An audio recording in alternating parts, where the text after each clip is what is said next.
Dad, today it looks like I'm going to be able to leave school early. I knew that was going to happen. We have a hurricane approaching us after all, right? I've been tasked with choosing whether to leave work early or stay here and risk being trapped when the full force of the storm comes. What? Are there actually people willing to stay there? Well, this place is running 24/7 since it's a factory after all, so people can technically stay here as long as they need to. Some people here are saying they'll wait until the eye of the storm and then make a break for home, while others will just stay the whole time. Well, I'll probably choose to leave work today and come home before any of that, though. I see. So you plan to be home for the rest of the day then? Well, I'll be home by around 3 or 4 today, I think. As long as everything goes to plan. Well then, I'll be home a little bit before you then today. Ah, I see. Have you called Mom about any of this yet? I tried giving her a call just a second ago, but she never answered me. I did the same thing, and she never answered me either. I wonder if she's out getting groceries right now, so that we have enough things during the worst of the storm. I'm sure that's the case. Well, I'm going to have lunch with my friends really quick before making my way home. See you later. All right.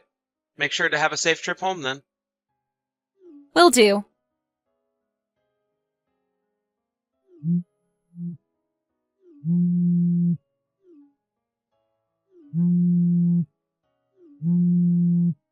Please, just pick up your phone. I need your help. Just reply to me or something, Dad. Hmm? What's going on with you, Sky? Are you hurt? The house! The house? Right now, the house is on fire and I can't do anything about it. What did you just say? I wasn't able to get a hold of Mom either, so I had to call you over and over. Right now, the fire department is here and they're trying to put it out, but you need to come home now. I don't know what to do or how all of this happened. All right. On my way now.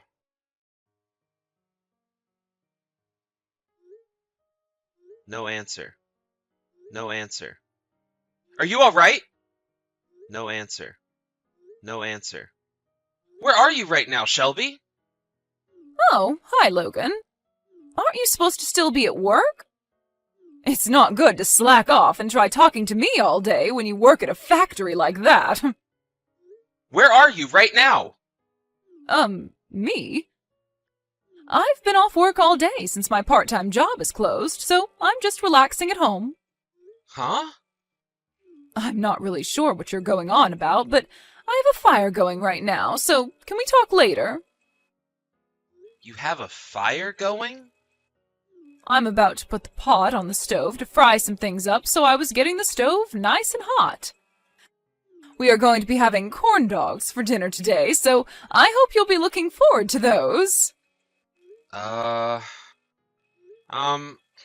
listen. Hmm? Actually, I'm gonna be at work all night tonight. Right now, the hurricane has gotten really bad out there, and none of us here are gonna be able to go home. I'll be getting paid overtime and everything to keep working, but I won't be home until after the storm has passed. Really? Is that so? That means tonight it will just be Sky and me at the house. No.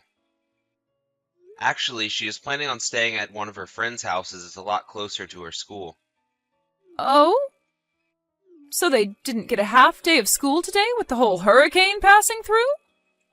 I thought they would have had the day off before it came so that she could make it home. And, she never told me about going to her friends. Well, they still do have a half day, but she said they wanted to hang out a little after getting out, and, well, now the storm is too bad for her to leave their house. She told me she tried giving you a call about it earlier, but you never answered it. So she called me instead to ask if it was okay. Oh, I see. You're right. Now that I'm looking at it, she was trying to call me earlier. Well then, that means the three of us will all be sleeping in different locations tonight. That appears to be the case. Well, I'm gonna get back to work now, alright? Sounds good. Good luck working an extra shift tonight. Sky, are you doing all right? Yep, just before things started to get really bad outside, I made it over to Aunt May's house. She started to make some of my favorite snacks just a second ago, so I'm starting to calm down a bit after what I just had to see. I see. I'm sorry to have to say this, but for a little while, I think you'll be staying with Aunt May. I've also talked with your school about what's happened, and it looks like they'll allow you to take a little while off to deal with what's at hand. Oh, thank you. Where are you at then, Dad? I'm at work, in the break room, taking some time to think. I talked with my manager, and he told me I could stay in the break room for a while and take time to deal with what's happened, and even sleep now if I want. I see. The whole house is gone now, right? That's what it seems like. I still haven't been able to get in touch with Mom at all. I was able to text her just a little bit only a second ago. Wait, really? Where the heck has she been all this time? Well, about that. She told me she's at home right now. Even now? I really don't want to think about what all is going on with her, but... Well, I just told her that you would be staying at one of your friends' houses for the night. One that's closer to school than our house. Okay. I know you were probably hoping to hear that Mom was out shopping or something, but what I've just brought up probably left you with even more questions. Sorry, Sky. I'm sure you can catch a hint at what's going on here, and if you have, then I'm really, really sorry. I hope you don't mind me lying to her about your current situation. I'll be fine, Dad. And honestly, Dad, I knew something was going on with Mom a while back, but never knew quite what it could be. What? Did you not notice anything strange about Mom when she was at home? I'm sure you've already started looking into what would be causing her to act all strange, right? Have a friend follow her, or get someone to start an investigation? Sky? Well, I plan on doing that now. I never really did notice anything wrong with Mom until now, but because of this, I'm talking with a detective as we speak. But due to the hurricane, they won't really be able to do much physically until it's over and everything goes back to normal. And, well, I've actually been wanting to wait on telling you about all of this until after I found some things. But I guess you already noticed something was up long before me. Yeah, I guess I have then. I'm sorry for hiding this from you, even though you already knew. Dad? Just make sure you don't get too worked up over what you might find, okay? And also, the most important thing is to not strain yourself too much trying to find the answer. Alright. Thank you, Sky.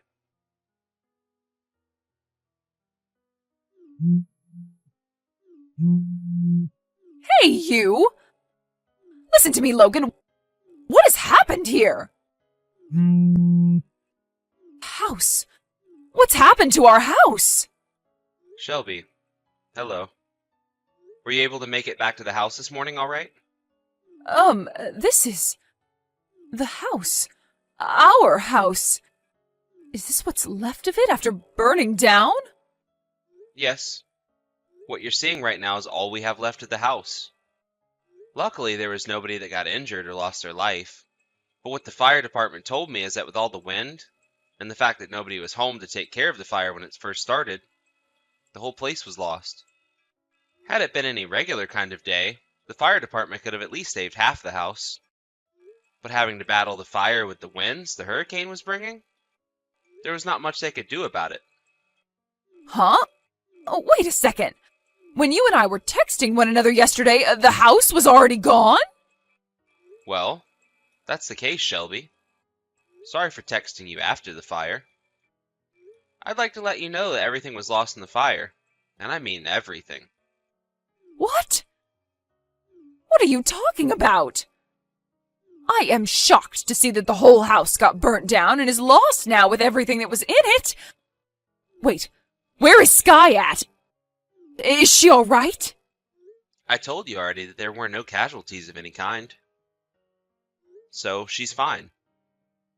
As of right now, I have her staying over at my little sister's house. For the time being. She's going to be going to school from that house, and we'll be calling it home. Ah, I see. Well, that's good to hear. And what about you, Logan? Where are you at now? I'm in my work's break room. I've been in here all night, trying to wait out the storm and working on resolving all my current issues. I see. Well then, since this has happened to us, I assume it's all right for me to head over to your little sister's house as well and stay there. I'm sure you'll show up later as well, right? Nope. I'm kindly asking that you do not go over to her house. What? Why can't I go? My parents' house is very far from here, so I don't have anywhere else to go. Tell me, Shelby, where have you been all night? Huh? After our house had burnt down, you said to me that you had the stove on and were planning to make corn dogs for dinner. No, that was something else. What house were you at then? You told me you were at home all day because you didn't have to work. I was actually over at my friend's house at the time, and that's kind of what I was talking about. There weren't any problems at the time. Shelby, I know about how you were with one of your friend's husbands last night. Uh, I was informed by her that she had to go back to her parents' house for the week due to a death in the family, and would be taking the kids with her. She told me her husband was on a business trip, and that's why their house was empty of anyone when I went over there. I now know that you went to a hotel with her husband, though, last night, and that's where you both stayed. Originally, you had only planned on staying there during the day until before Sky and I got home.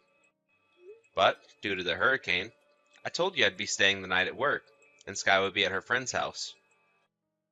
And so you went ahead and extended your stay at the hotel with him after learning the news from me. wait. What are you... And once the hurricane had passed, you aimed to be home just before I could get home from the factory. But when you made it home this morning, the house is in ashes, right? This is all I know of what happened so far, but you can probably agree that all of this is true. No way. Why? How? Sky had told me that she had noticed something was up with you for a while now, and I only realized that yesterday when the house was on fire and I spoke to you after. Because of that, I had an investigation started, but they couldn't get to work until after the storm. So, all night long I was doing loads of research. You started a what? An investigation. I needed to get some professional help with this. What about my privacy, though?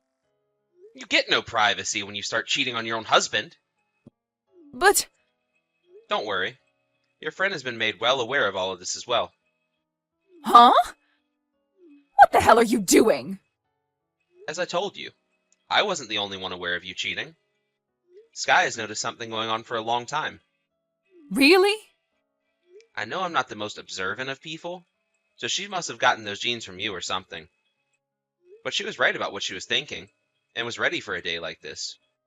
You're kidding. Sky has told me that if we get a divorce, she wants to come with me. What? No way she'd do that to me. I'm not going to let you get custody of her. Sky is not 17 years old, Shelby. She is about to be old enough to choose who she wants to call her parent, and who she doesn't want to. And it seems to me like you'll never be seeing her again in your life. Really? Sky is in pain right now. She is suffering from a very deep wound to her heart, and it will take a very long time to heal. Not only did she just lose the house that she grew up in all her life, but now she lost her mother in it as well. She noticed something was up with you, but never wanted to think it was because you were cheating on me. Yet, here we are now, at the worst outcome. And you think it's just her that's hurt by all of this? No. Right now, I'm on the verge of crying, and my heart is practically shattered. You've really done it this time, Shelby. I hope something like this doesn't scar Sky as badly as it may. Logan! If you still have an ounce of thought left for how she might be feeling right now, then you should know to never come around either one of us again. Logan. She is my daughter as well, though. What about my friend? You all have to understand that what I did was just for the thrill. You thought as a married woman, it was okay to get a thrill by having sex with another man at that hotel room while your house is on fire? I'm not even able to laugh at something like that. This was never supposed to happen, though. A few days later, Shelby made her way over to my sister's house saying that she wanted to see her daughter. But without even letting her see where she was, Sky let out a huge scream saying that she hated Shelby, which nearly shattered the windows. When hearing that, Shelby knew that it was over and gave up before leaving the property. As for the house, it appears the reason for the fire starting had to do with a cigarette butt that wasn't totally extinguished. And after some questionings from the police about it, it turns out that it was Shelby that had thrown the cigarette butt onto the carpet when her friend's husband arrived to take her to the hotel. Of course, she was fined by the city for this, and would later be sued by me for burning the house down. Along with suing her for that, I was also able to get a settlement from both her and her friend's husband in the divorce. After all of that had been settled, Shelby moved out of the city and into a smaller town to the north, where she's found herself a new place to live all by herself, working a new job to pay off all the fines and settlements. When it comes to my daughter and I, we are able to move into housing provided by the company I'm working for. It'll be some time before we're both able to get back to the lives we like to call normal, but as long as we have one another, we both feel loved and safe. Thank you for watching and listening. We hope you enjoyed the video. Don't forget to like this video and subscribe. Also, feel free to leave a comment about what you thought of the story. Oh, hey there. Good morning, Monica. Are you going to work in those worn-out old rags that look like a 20-year-old present from your grandma again today, you broke loser? Hey, Roxanne. I'm pretty sure my clothes fall under office casual, and they're definitely not worn out. Anyway, what do the clothes I choose to wear to work have to do with you? It's not like I'm causing you any problems. Oh dear, what a shame. I see you still have precisely zero self-awareness. Your very existence is a problem when you go to work looking homeless every day, dear. How am I a problem? You walk around the neighborhood dressed like a broke loser, radiating the intolerable stench of poverty. Every time I walk past you, I have to pinch my nose. If I'm not careful, I could become poor like you just by being in your vicinity. It really is time you learn to have a little self-awareness, dear. If you don't get on top of your stench soon, the entire neighborhood will be wearing nose plugs. I have no idea what makes you think I'm a broke loser who radiates the smell of poverty, but me and my family really don't struggle with money as much as you seem to think we do. Are you joking? I've seen your house, dear. You're nothing but a broke part-time housewife who lives in a shabby, run-down ground-floor apartment in the rough part of town. Excuse me? You obviously had no choice but to live there because the rent is dirt cheap and you couldn't afford anywhere more respectable. The place is so beat up, I wouldn't be surprised if the roof leaked every time it rained. You must have to walk around on your tiptoes to avoid the 200-year-old floor creaking. You seem to be making a bunch of huge misunderstandings here, Roxanne. I don't know why you think I work part-time, but I don't. As for the apartment, it was fully renovated 5 years ago. Nothing in there is 200 years old. Huh? It originally belonged to my husband's parents. He inherited it when his dad passed away 5 years back. His mom, who still lives with us now, suffered a fall and hurt her leg not too long afterwards, which ended up with her having to live in a wheelchair. So we had it reformed into a barrier-free, one-story bungalow to make her life there as easy and stress-free as possible. Around the same time, my husband also bought the house next door, which had been vacant for years, then had the connecting wall demolished to almost double the floor space. Even despite all that, buying the house, hiring the builders, paying for the materials, insuring the place, having wheelchair access facilities fitted, we still never struggled for cash. Wow. Basically, because you went on a foolishly irresponsible spending spree that was well beyond what you could afford, you're now a broke loser groveling around in the depths of soul-crushing poverty and despair. I guess everyone's definitions for poverty are probably different, but at least from where I'm standing, I don't feel like we're poor. That's only because you're too poor to have ever known what it's like to possess large amounts of money, my dear.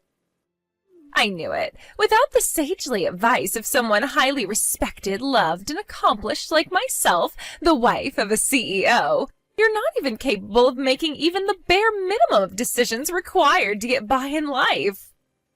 You really are the most tragic human being I've ever met. You'll have to excuse me, but I have work soon, so I'm gonna have to head off. It's okay, dear, I understand.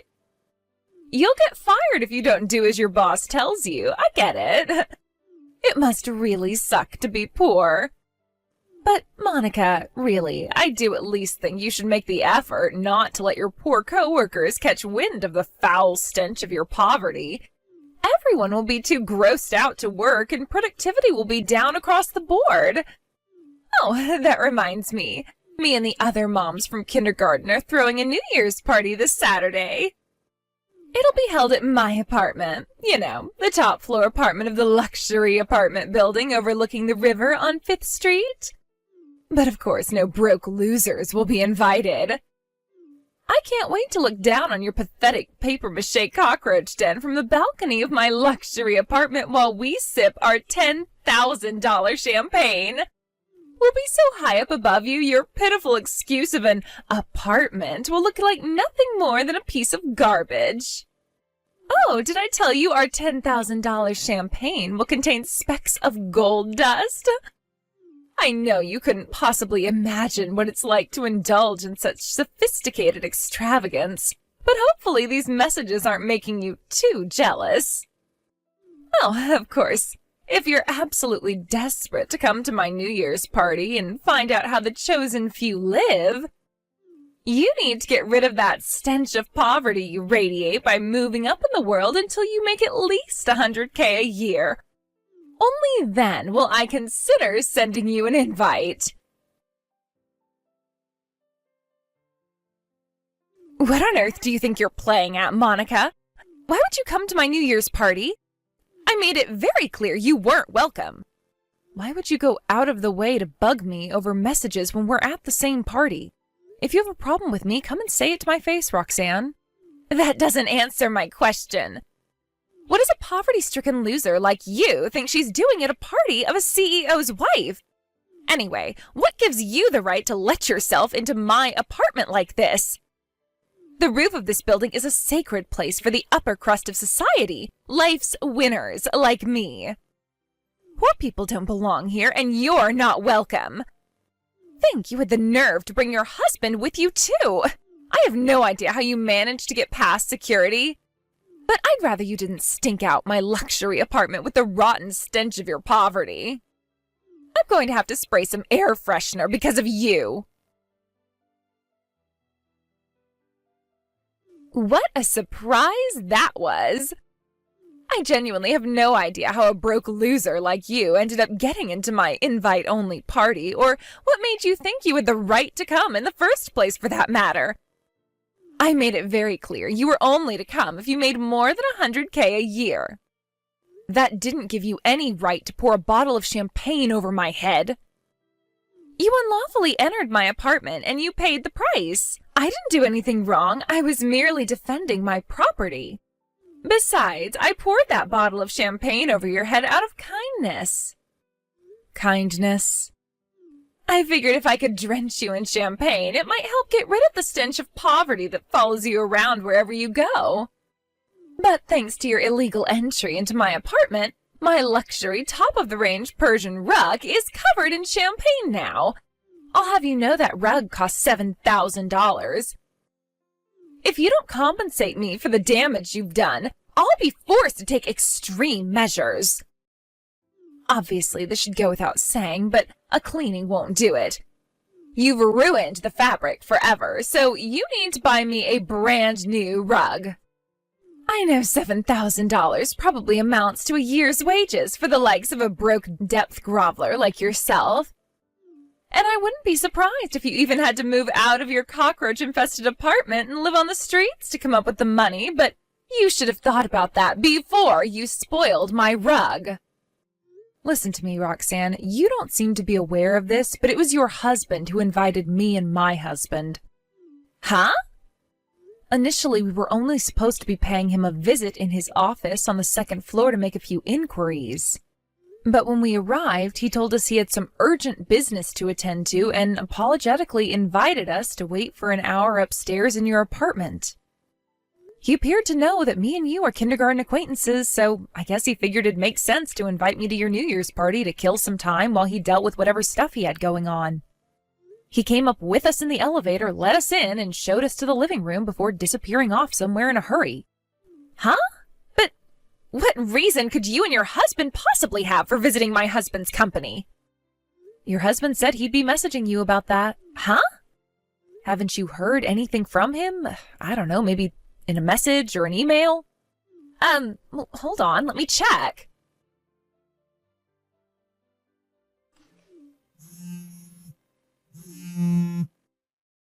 Oh my God, what in the Lord's name is happening? Monica, you're the president of my husband's company's biggest client company? In the hell? How haven't I heard about this before? That's not all. What the hell are you doing living in a tiny ground floor apartment with a job like that? I thought you were broke. Excuse me? Let me get this straight. You thought I was poor because I live in a ground floor apartment? Who lives in ground floor apartments apart from broke losers? Everyone knows celebrities and successful people live on the top floor so they can look down on the peasants. Ah, I see. So that's why you went out of your way to get an apartment on the top floor, huh? Because in your mind, being that high up is the ultimate form of status symbol? What, are you saying it's not a status symbol? Of course, everyone's free to have their own ideas about the world. But I personally don't see any link between the altitude of someone's house and their value as a human being. And if I'm honest, I think that's a very shallow and superficial way of looking at the world. What the heck are you talking about? I did tell you this before, but my mother-in-law lives with me and my husband. She lives in a wheelchair, so it was a must that our place not have any stairs.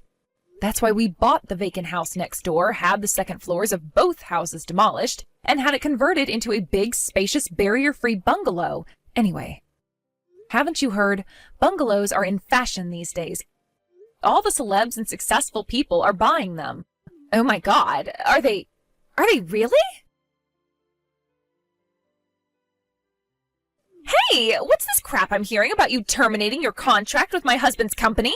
I take it your husband explained the situation to you then? My contract with your husband's company is terminated with immediate effect. Oh my God, I can't believe you're doing this just because I poured a bottle of champagne over your head as a joke. You have no right to drag my husband into this. This crosses the line. No way. Do you think that's the only reason I'm doing this? Huh? But my husband just called. He was furious. He said this was all happening because of my rude attitude at the New Year's party, and that I had to apologize to you immediately.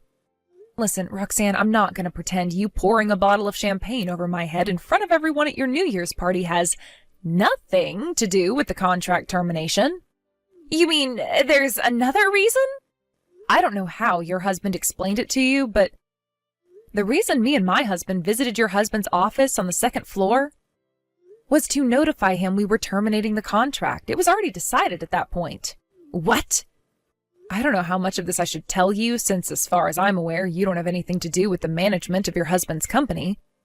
But to summarize, I got sick of his failure to meet deadlines, the constant issues with quality when shipments did arrive, and not to mention the horrendous attitude his employees gave me when I tried raising the issues with them.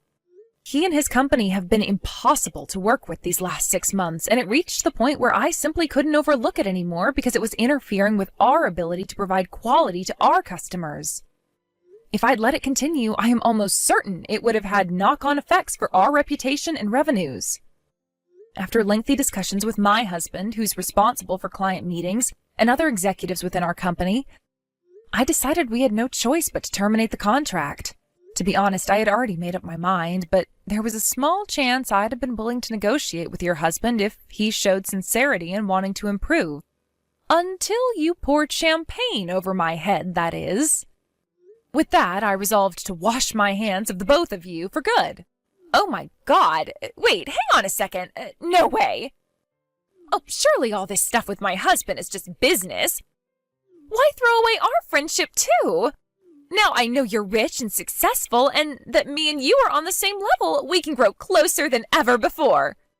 The same level as you? I get that you might be upset with my husband's company, but why throw away a friendship in the process? It seems like such a waste. Won't you rethink this, please, Monica? I can't say I was ever the type to link people's value as human beings to how much money they have, but I know that you take great pleasure in it. Which is why you should know that once your husband loses this contract, which accounts for over 80% of his sales, the future of his company probably isn't gonna look so bright. What? I advise you to consider the implications of that before talking to him. Monica, could you please lend me some money? Say what now? I'm sure you've already heard, but my husband's company went bankrupt. Yeah, I may have heard a thing or two about that. Well, this means we're not going to be able to carry on living in this luxury high-rise apartment. You mean you're not going to be able to keep up with the rent? Yes. My husband's unemployed after his company went bankrupt, so he has to start from scratch and find a new job. Which is why I'd really appreciate if you could lend me just enough to cover the rent on this apartment. How about you just move somewhere more appropriate for your level of income instead of begging for money? Your husband's parents are looking after your son right now, right? So you either need to ask really nicely and hope one of your parents will let you move in with them until you get back on your feet. Or if that doesn't work out, find a new job with a company that provides employee accommodation. No, I can't do that. Me? Work a job? Oh my God. It's not right that a woman of my status should have to associate with the peasants and work a normal person job. My status demands that I live on the top floor. Sure, I might have lost my title as CEO's wife, but that's just all the more reason I can't afford to lose this high-rise apartment. Listen, Roxanne, the thing is... You're going to lend me some money? Have you taken a shower lately? Huh? Do you wash your clothes? What the hell kind of questions are these? A close friend of mine lives in the same apartment block as you. But she told me that every time she walks past the housewife from the top floor, she has to hold her nose because she smells so bad. She said she gets the impression you're trying to cover up the smell by drenching your entire body in perfume. She says the smell resembles something like a mixture of your natural body odor and something that can only be described as not belonging to this world. Oh my God, do I smell that bad? Yes, you really smell that bad. Apparently the smell is so awful that the company managing the apartments are currently in the process of writing up their claim against you because of the distress your stench is causing the rest of the residents. No, it's not me. They're mistaking me for someone else. That's funny, because when I asked her for your room number, she gave me yours. No, there has to be some kind of mistake. I really think you should do something about this, Roxanne, and sooner rather than later. No, I do not smell! I did wonder for a second whether the culprit behind the rotten stench might be Roxanne's husband, but it turned out that by that point, he'd already moved back in with his parents who lived 10 minutes away, which meant that the only one left behind in that foul-smelling room was Roxanne, all alone and with nothing left but her wounded pride. As for why the place smelled so bad, I found out later that the utilities got cut as a result of their failure to pay the rent, which in the middle of the summer in a place this hot is never going to end well. Even in spite of that, Roxanne, whose sense of self-esteem seemed entirely dependent on her living on the top floor of a luxury apartment block, defiantly stayed behind for a short while despite receiving several eviction notices. Eventually, though, she lost her nerve and moved out. I don't know whether it was because of the constant complaints from the neighbors, but they must have been elated when they found out she was gone. With that, she moved in with her husband and his parents. In desperate need of cash, she was forced to get a part-time job at a nearby supermarket, which is where she now spends her days doing the bare minimum of work to get by while riddled with chronic self-esteem issues due to her intolerably putrescent body odor. Thanks for watching, folks. We hope you enjoyed the video. Don't forget to prove what a boss you are by liking and subscribing. Also, feel free to leave a comment about what you thought of the story. We can't wait to see you again next time.